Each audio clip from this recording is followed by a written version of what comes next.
Good morning mga pre, good morning mga Chuy, Marsha rin yung nagbabalik. So yun mga pre, for today's video, meron tayong gagawin. Actually, meron akong lakad and then meron tayong na timing na isang nakapanood ng channel natin no, na order siya ng isang trio. Isasabay natin sa lakad natin and then ship natin yung in-order na isang trio na PKBM. So yun mga pre, yung Gojo pala is not available ngayon kasi nga sa shortage and then meron ako ginagawang project. So yun mga pre, hindi ko muna kayang i-release yung mga Gojo natin and yung mga kung anong available lang, yun lang yung pwede natin i-release no. So yun mga pre no, isa nakikita yung sa background ko yung goldfish natin is okay na. Yung last time na sa mga few vlogs natin, ito yung mga content natin. And then medyo na busy ako sa goldfish ngayon mga pre kasi yun yung naging demand ngayon dito sa shop natin. Naging demand yung mga goldfish na pangmasa and then yung merong quality at saka yung mga may mga mat grade na din no. So ito yung nakikita nyo sa likod ko is meron for sale dyan, then meron for keep dyan na sa akin. Itong malaki na itong BTO is for sa akin yan. So yun mga pre, nahumaling tayo ngayon sa goldfish kasi meron tayong customers sa mga Chubipex na magaganda yung mga goldfish nila no. So yun, gusto ko din magkaroon. And then try ko no, almost 1 month na siguro ako nagkikip, almost 1 month or 2 months na ako nagkikip ng goldfish. Pero sila mga successful na sila mga goldfish keeper kasi sumasali sila sa mga compy no. Meron na din silang mga natatanggap na award. Known na din sila, gaya din pala doon sa kaibigan ko na si Cedric Nodalo, shout out pre. Yung gusto mag order ng CN Probiotics mga pre, mga choy, mga kapapis keeper dyan, siya pala yung may-ari ng CN Probiotics no. Proven and tested, meron din meron ng mga awards na natanggap yung gamit na probiotics na yun no. Meron din ako dito sa shop, available dito yan sa shop na 500 ml. So yung per liter or yung gusto nyo pang maramihan, i-PM nyo lang ako or si Cedric Nadalo mga pre no. CN Probiotics, proven na yan, madami na yung mga tanggap na award mga pre. So yun mga pre, ngayon pupunta ako sa likod and then prepare ako ng order natin para i-ship natin doon kay sir na 1 trio ng PKBM. Kukunin natin sa likod is full mass, blue eyes, then maghahanap tayo ng goods para ibigay natin kay sir no. So yun mga pre, nandito na tayo sa likod and then medyo matagal-tagal din tayo hindi nakapag-update dito sa likod no. Gaya na nakikita nyo, parang wala nang laman kasi nagkakaubusan na din no.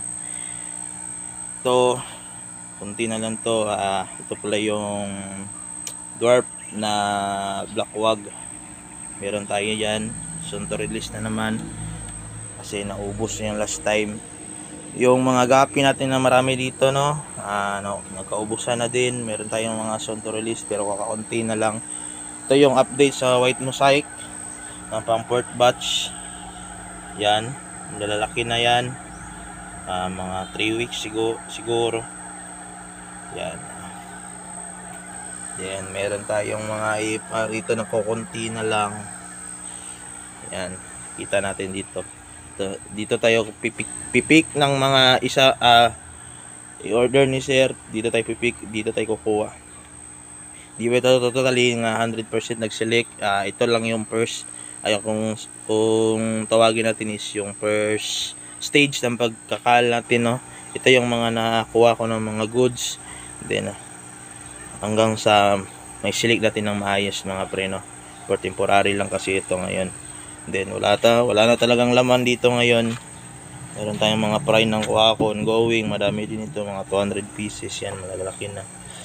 Kunti na lang yung stock natin ngayon kasi December din kasi ito walang laman. Kaka-reload ko lang ng tubig nito kahapon, tanggal ko lang ng tubig no ng old water. Then ito wala na din laman. Ito meron tayong Yamabuki dito na ayan, Ito yung mga titra natin. Ito na lang yung last batch ng titra natin. So,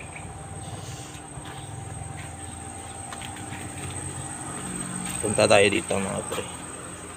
Meron tayo na pa-hatch na, hinihintay lang natin mag-molt, kaya dito ko lang nilagay. Yan o, konti-unti na nag-molt yung iba. So yun mga pre, no, huwag kayong mabahala, no, lalo na dun sa mga first time mag-breed ng PKBM. Kasi nababahala sila kasi itim daw. So tip pala mga pre, ang PKBM is pag nag drop sila is kukunti lang yung mga solid nga puti, and then hintayin nyo mag-molt mga pre para makita nyo yung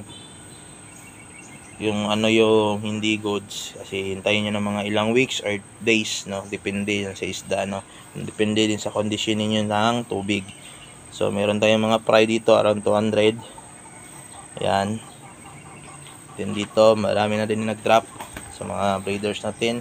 Medyo pumayat yung breeders natin kasi kakadrop lang ito. So ito wala na ding laman, nakuha ko na din yung laman ito. Ito wala na dito ang laman, no. Mga